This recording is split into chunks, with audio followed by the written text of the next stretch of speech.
Now, my mother had the unlucky knack of landing apparently where lots of bombs were falling. She has no idea that this Battle of Britain began in November of 43 and goes to March of 44, but she told me when we were talking about it, and I only sort of found it as I was then doing a little research, she said there were a lot more bombs in Berlin than there were in Mannheim. By the time the war's over, Berlin will been hit by about 314 different air raids. Mom said, in the morning, the British bombed us, always at about 11 o'clock, and that had something to do with the amount of time it took you to get from England to Berlin. And then at night, that's when the Americans bombed us. So you could pretty much kind of keep track of the time by the air raid sirens, and it was very much a daily occurrence. Some of the B-17s that are over Berlin there. This is a bunker. In Berlin, bunkers were built wherever possible, above ground, underground. A lot of the subway systems would be used for bunkers.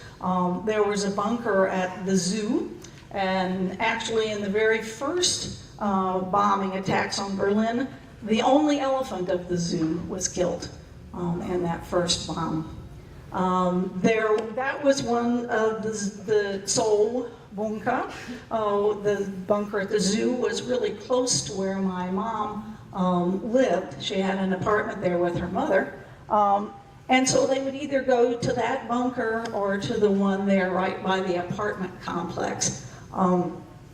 One day, unfortunately at about 11 o'clock, she and her mom were out on the streets. The siren went off, and the two of them went rushing to the bunker, only to have it closed shut right in front of their face. They couldn't get in, they wouldn't open it up again, and so there they were. The sirens were blasting, the bombers were coming, and they were looking for shelter. They ended up over a viaduct and under a bridge there, and as they squeezed in there, they realized that the other people taking shelter in that same spot were prisoners of war from Poland. So it was very uncomfortable in that dark, confined area as everyone waited and prayed that the bombs wouldn't find them.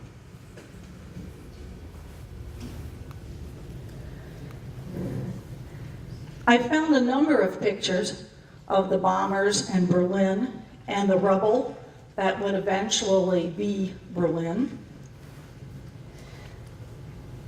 There were lots of conflicting numbers of civilian population that were killed, made homeless, wounded during this Battle of Berlin. And the British and the American Air Forces felt that they could bomb the capital into submission. But the Battle of Berlin really was not successful. They did not break the will of the German people, and they continued to fight on. There are some horrific pictures. But during the day, I thought it would be kind of interesting to hear a little bit about what daily life was like. And so I asked my mom. She really doesn't talk much about this. And so I had to kind of talk to her and kind of pull it out of her to get her to remember. She talked about the fact, and I was interested in the food. You know, what did you eat in a situation like this? What kind of food was available? And not much. Daily ration was a bowl of soup, potato soup.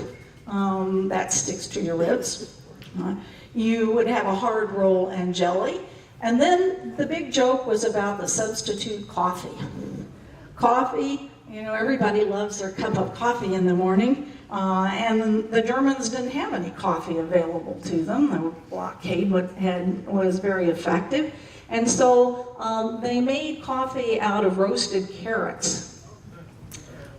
I don't know what that tastes like. Probably not very good. But the Berliners have this really weird sense of humor that has carried them on through right into the present, through the Cold War and the whole thing.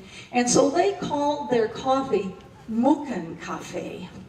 And Mucken means insects. And so they would joke that the coffee was not made of coffee beans, but was actually ground up insects.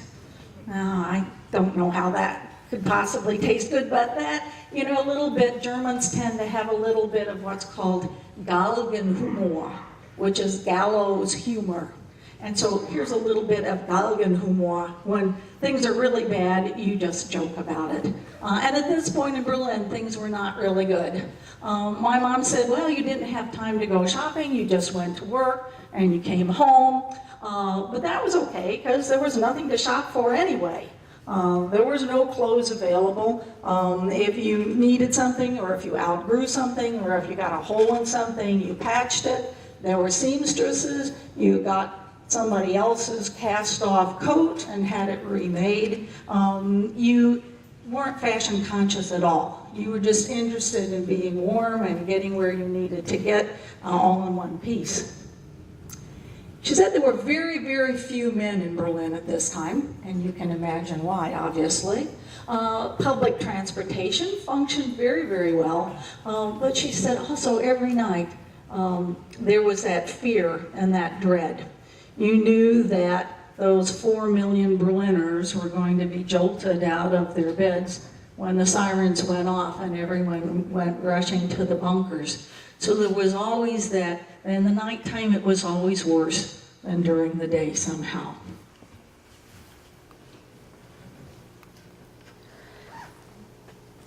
The Russians are coming, all right?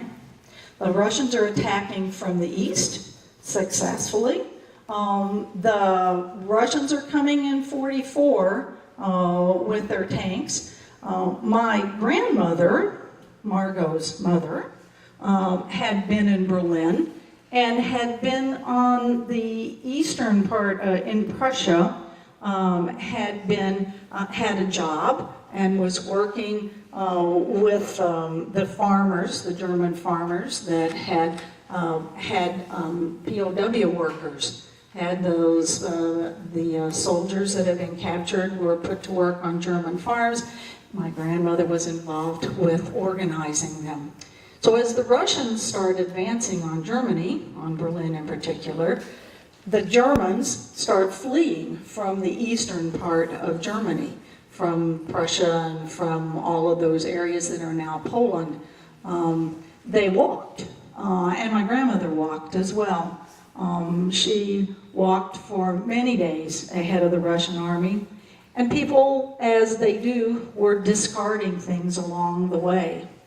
So my grandmother was a very practical woman, and as she walked, she came upon a typewriter. And so she decided, oh, that'll be really good.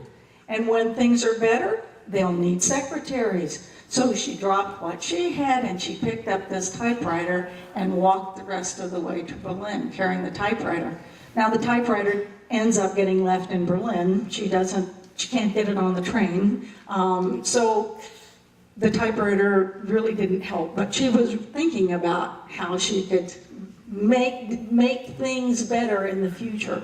So she was always planning, and she got the typewriter. Well, she gets to my mother and says, we have to leave. We absolutely can't stay here any longer. The Russians are coming. The bombs are falling. We've got to get out of here. And she was absolutely right. The interesting fact that I came up with, and you can see it here in the pictures, that by the time all of the air raids and then the bombardment on Berlin was finished, that there were 39 cubic yards of rubble for each and every Berliner.